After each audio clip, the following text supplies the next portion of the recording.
बिहार के मेरे प्यारे भाइयों और बहनों, आज मैं चंपारण की इस धरती को नमन करती हूँ जहाँ से मोहनदास करमचंद गांधी जी ने एक गौरवशाली सत्याग्रह की शुरुआत की। यहाँ के बेसहारा किसानों, मजदूरों, महिलाओं और गरीबों को बिना खड्ग, बिना ढाल अंग्रेजी हुकूमत के भय और शोषण से मुक्ति दिलाई थी। इसी चंपारण के सत्याग्रह से प्रभावित होकर गुरुदेव रविंद्रनाथ टैगोर ने उन्हें महात्मा की उपाधि दी थी और गांधी जी मानव से महामानव बनकर न सिर्फ भारत बल्कि विश्व का मार्गदर्शन करने लगे। बिहार की गरीबी और चिंताजनक दशा से दुखी होकर उन्होंने फकीर का जीवन अपनाया था। महिलाओं, गरीबों, दलितों को शिक्षित और सशक्त करने का बीड़ा उठाया था। इसके साथ ही गांधी जी की प्रतिमा अनावरण के इस पावन अवसर पर मैं सभी समुदायों और वर्गों के उन स्वतंत्रता सेनानियों को भी स्मरण और नमन कर रही हूँ जिन्होंने चंपारण आंदोलन में गांधी जी को अपना पूर्ण सहयोग और समर्थन दिया। आज मैं लाल बहादुर शास्त्री जी का नाम भी लेना चाहती हूँ क्योंकि आज हम उनका जन्म दिवस भी मना रहे हैं। जय जवान जय किसान उनका नारा हम सबको इस कठिन समय में पहले से ज़्यादा प्रेरणा देता है। कांग्रेस पार्टी के लिए तो महात्मा गांधी जी के विचार पार्टी की आत्मा है। उनके लिए प्रगति का अर्थ मनुष्य का समग्र विकास था। उनके लिए राष्ट्र के विकास का मतलब देश के सबसे गरीब व्यक्ति को उस विकास के एहसास से था, यह नहीं कि केवल चंद लोगों के विकास से। जैसे चंपारण में नील की खेती से कुछ लोग मालामाल हो रहे थे, लेकिन हजारों हजार किसान गरीबी और भूखमरी के शिकार हो रहे थे। गांधी जी के लिए यह घोर अन्याय और पाप था। इसी कारण कांग्रेस पार्टी की हर कार्य योजना देश की जनता को ध्यान में रखकर बनती है, न कि चंद लोगों के लिए। जब भी कांग्रेस गरीबों के उत्थान के लिए कार्य करती है तो कुछ शक्तियां अपने निजी स्वार्थ में उनके विरोध में खड़ी हो जाती है। आपको याद होगा, आप तो जानते ही हैं कि जब कांग्रेस ने देश के ग्रामीण क्षेत्रों में बेरोजगारी को दूर करने के लिए मनरेगा लाए तो उसका किसने विरोध किया, किसने उसका मजाक उड़ाया।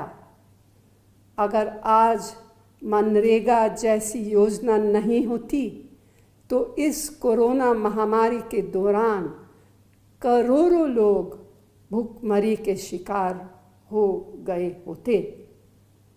आप देख रहे हैं और समझ रहे हैं कि आज देश में ऐसी नीतियां चल रही हैं कि गिनती के चंद लोग उस समय के चंपारण के नील की खेती की तरह आज मालामाल हो रहे हैं।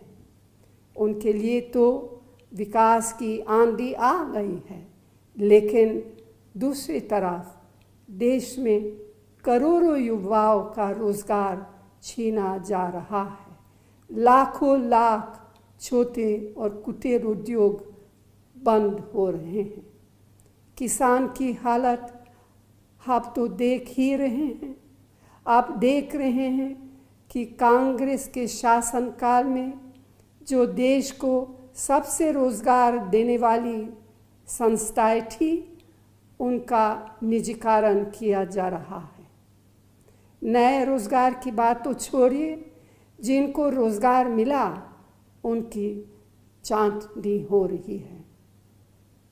महात्मा गांधी जी के लिए सत्य ही ईश्वर था। कांग्रेस पार्टी ने हर समय सत्य को अपनी कार्यशैली में अपनाया है। उसी का परिणाम था कि जब आम जन को सरकार के अधिकारियों और मंत्रियों की कार्यशैली पर शक होने लगा, किसी पर भी कोई आरोप लगा, तो यूपीए सरकार ने तुरंत कार्रवाई की। आज के समय इसका ठीक उल्टा हो रहा है। यही नहीं, सरकारों को पारदर्शी बनाने के लिए, भ्रष्टाचार से लड़ने के लिए सूचना का अधिकार जैसा ऐतिहासिक कानून हमारी यूपीए सरकार ने बनाया।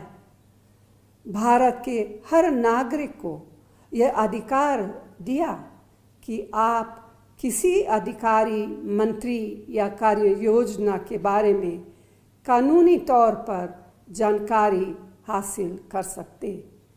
लेकिन आज भ्रष्टाचार से लड़ने वाले सूचना के अधिकार के कानून को इतना कमज़ोर किया कि आप सवाल पूछते जाओ मगर आपको जवाब कभी नहीं मिलेगा। जवाब क्यों नहीं मिलेगा, इसे आप सब खुद समझ सकते हैं।